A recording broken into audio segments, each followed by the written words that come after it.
Hello and welcome back to the channel. So today I wanted to make a build video on Anku Incarnon. So Anku, if you don't know, is a scythe type weapon, and its Incarnon does some pretty cool stuff. So when you activate it on your 6x combo, slide attacks give you plus 3 meters of range and inflict slash status for all attacks for 6 seconds. Melee damage is increased by 100%, sprint speed at 20%, and parkour velocity an additional 20%. So for the first evolution, we went for Edge of Justice, which increases your base damage by 50, and with your melee weapon equipped, you gain 40% increased attack speed.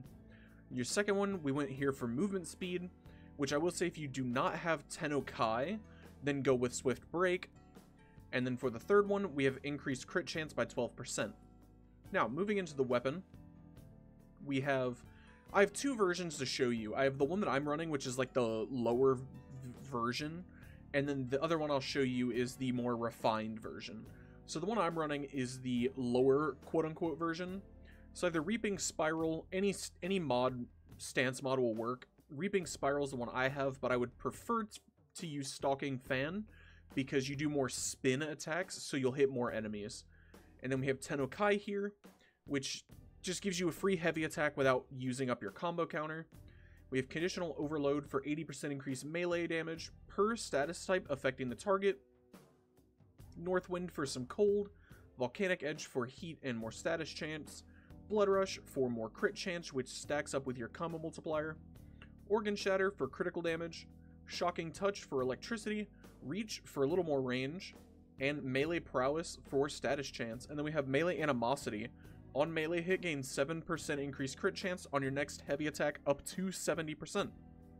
Which is really good because this weapon, you kind of want to slide attack in while you have your Incarnon active. And then you want a heavy attack because it forces your slash procs and spreads your stuff like crazy. With your blast procs and everything like that. So I'll show you this one and then I will show the bigger version. So let's pull out our weapon here. Let's go ahead and reset these enemies. Alright. So, what you want to do is you want to come in and build up your Incarnon with your ×6 multiplier. There you go. Then you want to activate it. And now what you want to do now that you have this active is run in, swing, slide attack, and then heavy attack once you get your stacks procced up. And you basically want to throw in your slide attacks every now and then in your combo. And then use Tennokai whenever it pops up. And if you don't want to use Tennokai, like I said, you don't have to. But you want to be slide attacking often because that gives you your bonuses with your Incarnon.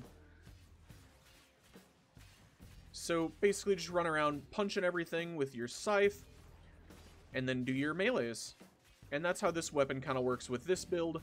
And then the other one is a technically stronger build, even though it won't look like it at first because the numbers will be a little bit lower.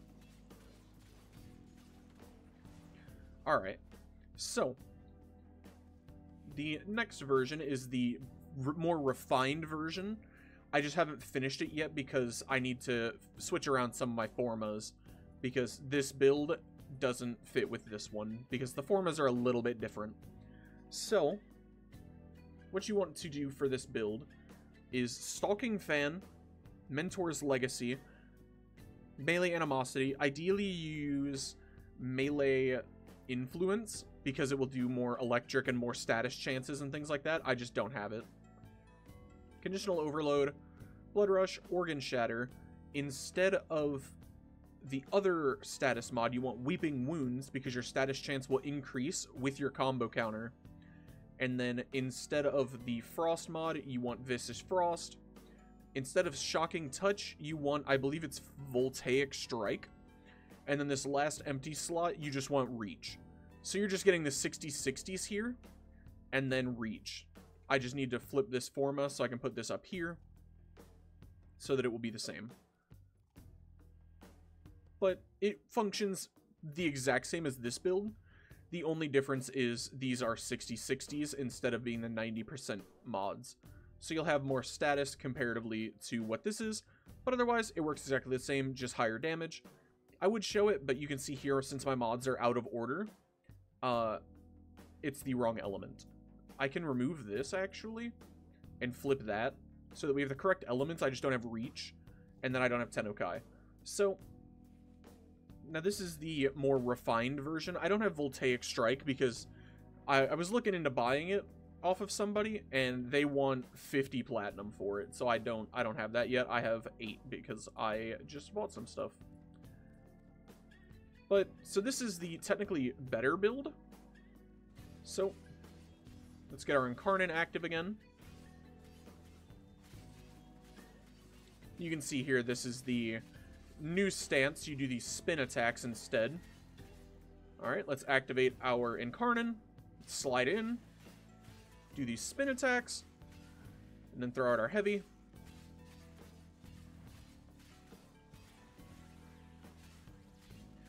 But basically what you want to do is build up your combo super duper high. I would run this this would probably be really good on Kullervo, to be honest, and then just blow it up. Because when you have your Incarnon active, your heavy forces slash procs. But the reach mod is super duper helpful for this build because you can hit them from even further away. And with this, you have these nice sweeping sweeping attacks, so you can hit a bunch of enemies at one time. Build up your combo, and then throw out your heavy, and you'll do big old damage. But I'm using the one with the lower level mods for now until I reforma for the better mods, because when I was building it, initially, I didn't realize that the mods were different polarities for what I actually wanted. But those are the builds for Anku Incarnon. I'll show them one more time. This is the more refined version, the only difference being you want reach in this slot, and you want Tennokai up here. But this is the one that I'll be using for a little until I get my other one formed, and you can see the reach here makes our range go all the way up to 4.3 meters compared to this one just being the 2.8, and that's why it seemed like it wasn't doing as well, even though the mods are better, is because I don't have the reach and I don't have the Tennokai to keep my combo going while outputting more damage. But that is my build for Anku Incarnon, and I hope you guys enjoyed the video, and I will see you in the next one.